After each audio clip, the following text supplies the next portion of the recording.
Good Morning Business, le grand entretien.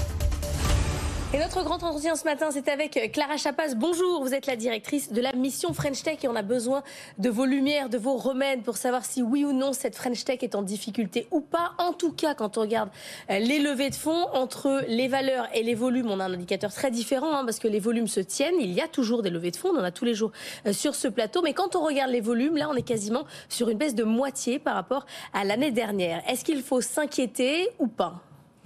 Bonjour. Les chiffres que vous venez de donner, je pense, expliquent très bien la situation. On est sur un contexte 2022 où le contexte économique, la remontée des taux ont rendu les levées de fonds plus difficiles, mais surtout les levées de fonds, ce qu'on appelle late stage, donc les gros tours de table. On observe qu'il y a tout autant, voire même plus. Le baromètre d'EY qui a été dévoilé ce matin montre 9% d'augmentation du nombre de levées. C'est très positif, ça veut dire qu'on peut toujours autant lancer sa start-up, lever des fonds pour pouvoir aller lancer ses projets.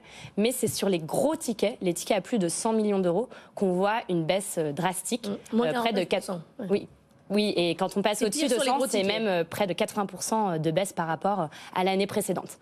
Alors, il faut relativiser. L'année précédente avait été marquée par un certain nombre de méga levées, des levées à plus de 300 millions d'euros au début de l'année. On a quand même des entreprises qui lèvent des très gros tickets. Je pense à Mistral AI qui a levé en seed, donc premier tour, amorçage, 105 millions d'euros pour lancer un concurrent d'OpenAI ici en France, en Europe. Ils sont 3 ingénieurs, ils ont créé leur boîte depuis 2 mois, ils lèvent déjà 100 millions. Bon, donc on voit encore un certain nombre de tours de table et d'opérations assez conséquentes. Driveco a levé aussi plus de 100 millions pour déployer ses bornes de recharge.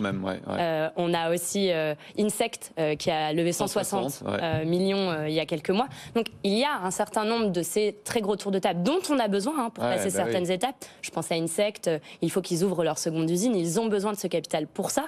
Donc ces tours de table sont importants et donc c'est pour ça qu'il ne faut pas relativiser la situation. Mais néanmoins, on se tient, on reste le premier pays européen en termes de levée de fonds devant l'Allemagne et surtout on est sur une stabilisation. On a au deuxième trimestre environ 2 milliards d'euros de levée, c'est équivalent au premier trimestre et on est assez confiant pour penser que ce chiffre va se tenir jusqu'à la fin de l'année, ce qui équivaudrait à une baisse de 35% environ par rapport à l'année précédente. C'est conséquent. Ça veut dire que le système de la French Tech, selon vous, est installé, qu'en revanche, il y a un trou d'air comme partout dans le monde parce que les taux d'intérêt ont augmenté, que les valorisations ont baissé. J'irai même plus loin, je pense qu'il démontre sa maturité. On a des entrepreneurs à qui les financeurs font confiance pour se lancer, qui continuent à lever des fonds, qui ont montré leur agilité. On a passé un certain nombre de crises, bien sûr pendant le Covid, un certain nombre de ces chefs d'entreprise ont dû s'adapter, ont dû revoir déjà leur modèle d'affaires. Et donc là, les conditions de marché ayant changé, les investisseurs regardant plutôt quel est le chemin vers la profitabilité que la croissance à tout prix, vont s'adapter et continuer à porter leurs entreprises et à saisir des opportunités. Parce que qui dit marché plus compliqué dit aussi opportunité d'acquisition. Et on voit un certain nombre d'entreprises, je parlais d'Insect tout à l'heure, qui a racheté l'année dernière Jord Producer, un concurrent américain.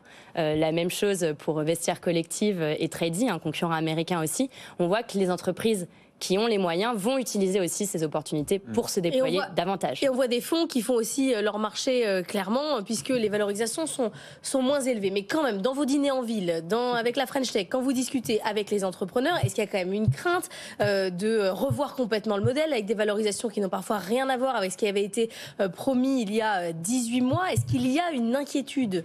En fait, je pense que ce qu'on voit, et en effet la dynamique sur les valorisations, renforce une chose auquel on croit très fort à la French Tech, c'est que les levées de fonds, c'est très bien, on en a besoin pour passer des étapes. J'ai parlé des entreprises qui cherchent notamment à s'industrialiser. Pas être trop gourmand. Mais une levée de fonds, c'est bien, des revenus, c'est mieux. Et c'est ce qu'on fait, et ce qu'on a annoncé à Vivatech avec le ministre Jean-Noël Barrot, de se dire, dans cette maturité de l'écosystème French Tech, il reste un certain nombre de défis, celui de mieux connecter les startups aux grands groupes, aux acteurs institutionnels, aux ministères. C'en est un de taille parce que on peut financer, mais on peut aussi prendre son risque et acheter les services d'une start-up. Et finalement, une start-up qui a des revenus, c'est encore plus d'effets levier pour lever des fonds et tout le monde est gagnant. Et c'est ça, je choisis la French Tech, le plan qu'on a lancé il y a quelques semaines. Je choisis la French Tech, c'est le nom effectivement du programme. Concrètement, comment on fait pour que dans les appels d'offres, les grands groupes associent au moins une start-up pour au moins lui donner sa chance, regarder les prix, les produits. Concrètement, il faut faire quoi pour déverrouiller le système ? Je pense que c'est avant tout une histoire d'état d'esprit. Ce sujet de la commande des acheteurs publics aux startups, des achats des grands groupes aux startups, il n'est pas nouveau. On parle à n'importe quel entrepreneur. Si la boîte va honorer la commande et tout, c'est ça le problème. Alors il y a en effet, et j'y reviendrai, une question de prise de risque. Il y avait d'ailleurs une loi concernant l'abus de position dominante qui, je pense, crée un peu de confusion sur les marchés où cette loi dit on ne peut pas représenter plus de 25% des achats d'une start-up. Donc forcément, quand une start-up contractualise avec un grand groupe, parfois c'est un très gros client. Vous savez, de dépendance économique. Alors, et si vous retirez le contrat, vous pouvez être accusé ensuite, c'est comme pour un salarié, d'avoir été trop en lien avec cette société et la société peut se retourner contre vous quand vous êtes un grand groupe. C'est pour ça qu'on a clarifié cette doctrine avec la Direction générale de la concurrence lors du lancement de Je choisis la French Tech pour bien expliquer que ce ne sont pas ce type de contrats qui sont visés. On peut aller chercher des contrats avec les startups, on veut d'ailleurs le faire, mais comme je disais, c'est avant tout un changement d'état d'esprit. Je pense que c'est d'abord se dire comment est-ce que collectivement on prend cet engagement. On prend cet engagement de faire ce petit effort, de peut-être pas acheter la même solution que tous ses camarades direction des achats des grands groupes qu'on côtoie au quotidien, ou pareil dans les ministères, encore une fois, je ne jette la pierre à personne, ou pareil d'ailleurs dans les startups. Les startups non plus ne sont pas les meilleurs élèves en la matière. Et comment est-ce qu'on va s'engager à aller acheter plus start-up? Je choisis la French Tech, c'est quoi? C'est 255 grands groupes et 45 acteurs institutionnels qui, dès le lancement, se sont dit on va doubler nos achats aux startups d'ici 2025.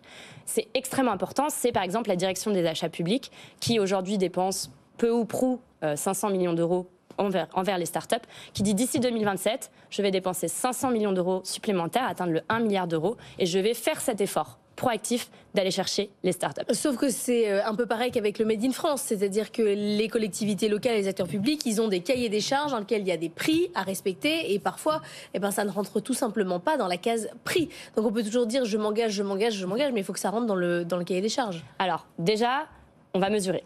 Parce que on peut s'engager en effet, mais nous ce qu'on aime bien quand même, je pense à la mission French Tech depuis 10 ans, c'est le résultat. Donc on va lancer un observatoire avec Monsieur Pierre Pellouzet pour pouvoir mesurer cet achat aux startups. Parce que la première question qu'on s'est posée, c'est combien aujourd'hui les grands groupes, les acheteurs publics achètent startups? Figurez-vous que personne n'a le chiffre. C'est quand même embêtant pour lancer un plan comme ça. Donc on va mesurer, on va suivre, on va être capable de dire est-ce que cet effort va dans le bon sens. Mais pour revenir à votre question, qui est très importante, ce plan, c'est pas seulement des engagements. C'est derrière un certain nombre d'initiatives qui vont faciliter ces engagements. Le premier, c'est la formation.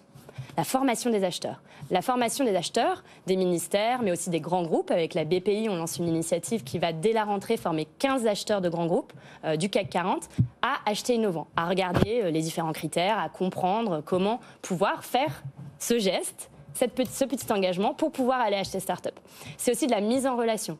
J'étais la semaine dernière à Brest, pour les AI Days de Brest. Les AI Days, c'est quoi? C'est la mise en relation entre ces startups de l'intelligence artificielle et les ETI de la région. C'est une région où il y a énormément d'ETI, les grands groupes de la région, pour pouvoir faciliter les rencontres. On en parlait tout à l'heure. Ce week-end avaient lieu les rencontres économiques d'Aix, à Aix-en-Provence. C'était le moment d'aller voir les grands groupes.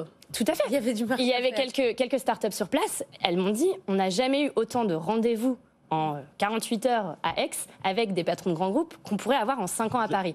Avec Je choisis la French Tech, on va rendre ça possible à Paris, au quotidien, on va faire ces mises en contact et ces introductions. Je reviens sur le financement de la tech, on a parlé de la phase un peu de tassement de ces derniers mois. Comment on fait pour la suite? L'autre problème, c'est l'autre côté, c'est quand on devient gros, en fait, en général, on ne trouve pas encore suffisamment en Europe les fonds pour se développer. On va souvent aux États-Unis, où là les fonds d'investissement sont plus conséquents, il y a les fonds de pension, on trouve de l'argent. Comment est-ce qu'on s'attaque à ce problème-là ? C'est un problème qui est très juste. Le ministre Bruno Le Maire a annoncé la clôture du fonds Scale Up Europe, qui était une des grandes initiatives qui avait été réfléchie avec la présidence française de l'Union européenne l'année passée. quand on regarde, c'est pas un problème français, c'est un problème européen, vous l'avez très bien dit. Quand on regarde au niveau européen, les gros tours de table, et c'est d'ailleurs pour ça qu'aujourd'hui on en voit moins, soyons honnêtes, parce que ces acteurs que sont les SoftBank, les Tiger, qui ont mis ces gros tours de table l'année dernière, sont peut-être moins en France. Donc il faut qu'on se dote de capacité de faire des très gros tickets ici en Europe. Le fonds Scale-up Europe, c'est ça. C'est aujourd'hui 4 milliards, à terme 10 milliards d'euros, soutenus par les États de l'Union européenne pour pouvoir aller financer les fonds d'investissement qui ont la capacité de déployer ces gros tickets, qui ont levé au moins 1 milliard d'euros et donc qui vont pouvoir aller sur les marchés, finalement à la rencontre de ces startups qui ont ces besoins de financement de l'ordre de centaines, voire plusieurs centaines de millions d'euros, et faire ce financement ici en Europe. Juste un mot avant de se quitter sur les femmes. On a fait ce matin le bilan sur la pépite. On est à parité parfaite, nous, dans ceux qu'on a reçus. 91 femmes, 91 hommes. Est-ce que ça avance? Est-ce que sur les financements, il se passe des choses? Est-ce que vous sentez une émulation? Malheureusement, le collectif Sista et le BCG ont sorti leur étude annuelle là il y a juste quelques semaines, dans la période de Vivatech, sur le sujet, et les chiffres ne bougent pas. Mais je pense, plus important encore, les chiffres étaient les mêmes dans toute l'Europe. Ils ont étudié pour la première fois la Suède, le Royaume-Uni, l'Allemagne. Et on aurait aimé trouver un pays qui a trouvé la recette magique. Il n'y en a pas. Il y a seulement 9% de startups qui sont cofondées par des femmes aujourd'hui en France et elles lèvent moins de 10% des fonds. Il faut continuer, je pense, à se battre sur ce sujet. C'est un sujet d'extrême importance pour pouvoir soutenir les meilleurs projets, pour pouvoir donner sa chance à tout le monde. Et ça aussi, c'est un véritable engagement que j'invite chacun à prendre. Voilà, la recette magique, c'est donc la pépite, 6h15 sur Good Morning Business et la French Tech dans laquelle vous venez à 6h45, à 7h45, à 8h15. Merci Clara Chapas, directrice de la mission French Tech, d'avoir été notre invitée.